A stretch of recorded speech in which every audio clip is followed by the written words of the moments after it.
In the last lesson, we saw that the Catholic faith is a very tangible thing. It consists in obedience to the commands of Christ. These commands of Christ and obedience to them is called the fruit of faith. And so when we want to find out whether a person has faith, all we have to look for are the fruits or his obedience to the commandments of Christ. And then we emphasize the fact that it is so important that we raise priests and bishops who can perform the so-called apostolic commission, wherein they will teach all the commandments of Christ and how to obey them. The obstacle to knowing the commandments of Christ, and in knowing Christ and God for that matter, we have mentioned the three of them: illogical thinking, too much emotions, and the refusal to think. Now, there is nothing wrong really with emotions as long as they are completely under the control of our minds. Today, a lot of people read religious books, theological books, catechetical books, and even attending courses in theology. But when these truths or certain truths are being taught to them, they have no time to think. They're lazy to think. Because thinking here means assimilating the things that they are hearing so they can see which are contradictory one to the other.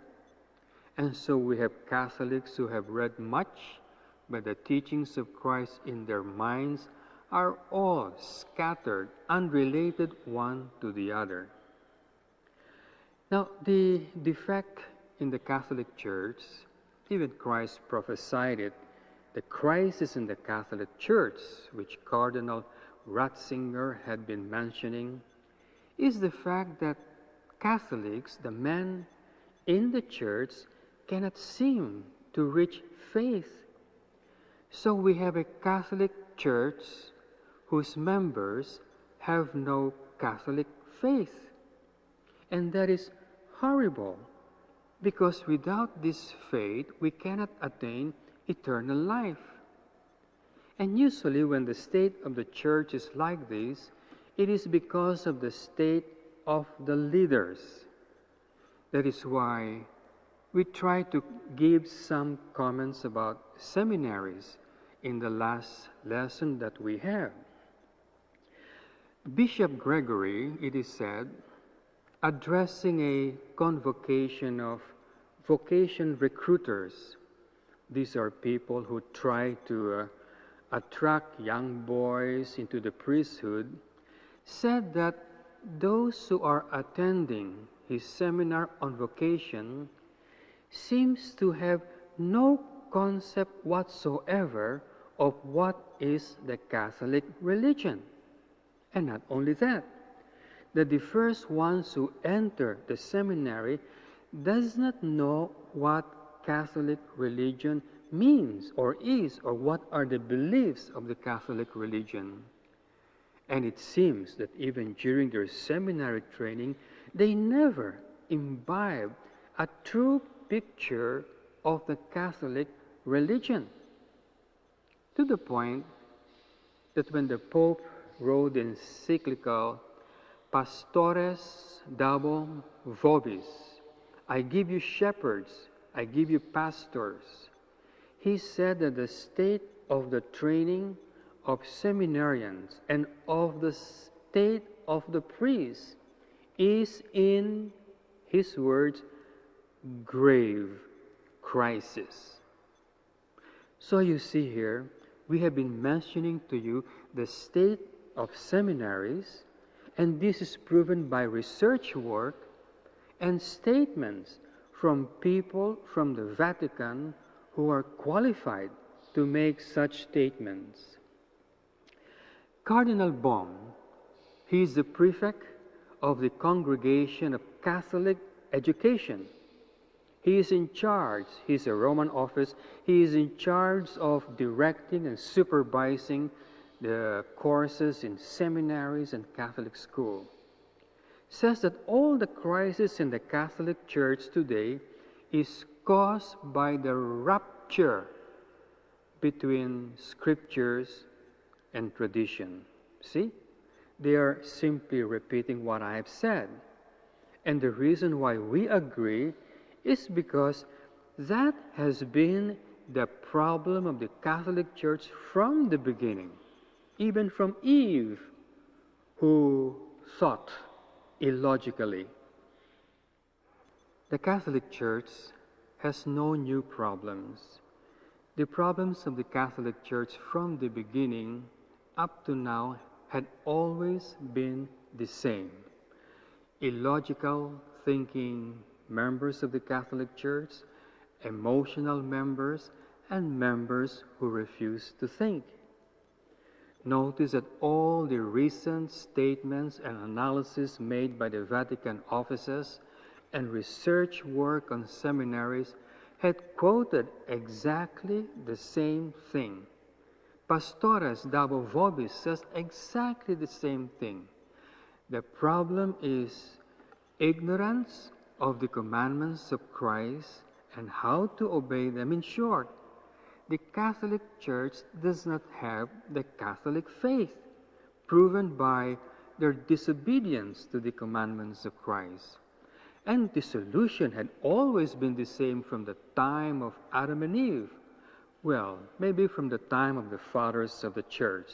The solution is to teach them the commandments of Christ and how to obey them. Even Jesus Christ foresaw this era, and he prophesied that during this time, he says, "Shall I find faith here on earth?" As if saying, when I come for my second coming, I will not find any Catholic faith on earth. St. Paul described this as the great apostasy, wherein Catholics within the Catholic Church will not know the commands of Christ and therefore would disobey them left and right, showing the absence of faith.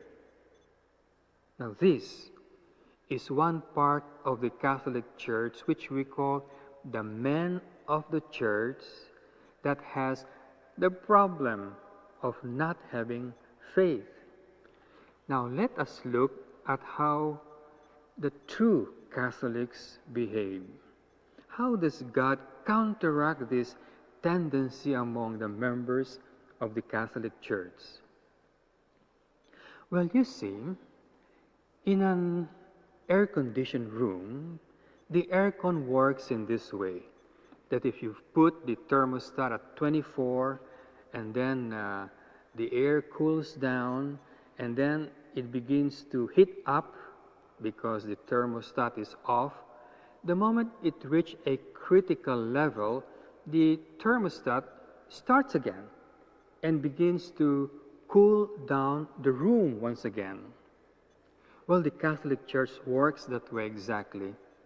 That every time Christ sees that everybody is becoming ignorant of the teaching of Christ, and it comes to a certain critical level, he raises up saints.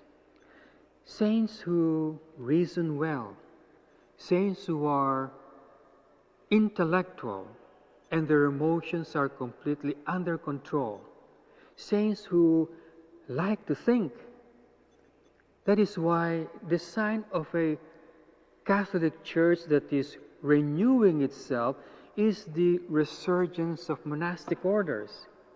Because you can only think correctly, unemotionally, and continue to think is in an atmosphere of silence, of solitude, of a disciplined life. That's why the first Christian thinkers were in the desert. It's the perfect ambiance in order to know the true God. And all through this, God starts to raise saints who would know His commands all by themselves, with some help, of course, from God, because these commandments can only be learned by divine revelation. And most often, He would choose lay people, not priests, not bishops, because when the church is so low in spirituality, it simply means that we have run out of bishops and priests who know the commandments of Christ. Or maybe there's a few here and there, but it is so few, it cannot sustain the Catholic Church. So we have the example of Saint Francis of Assisi, a layman who was never ordained a priest. He renewed the Catholic Church.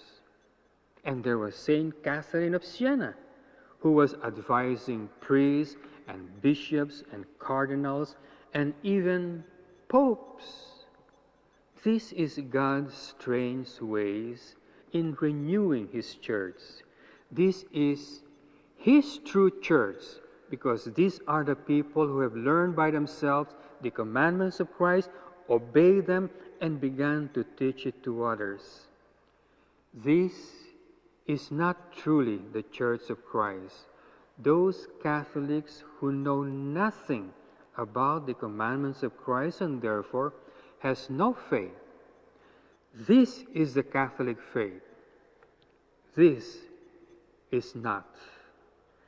And so in the next lesson, we hope to describe more in detail what these commandments of Christ are and how to obey them, not for you to reform anybody or even the church, but for your own personal satisfaction and need, for your own personal sanctification, so that, as we said last lesson, we become part of the solution and not part and contributor of the crisis.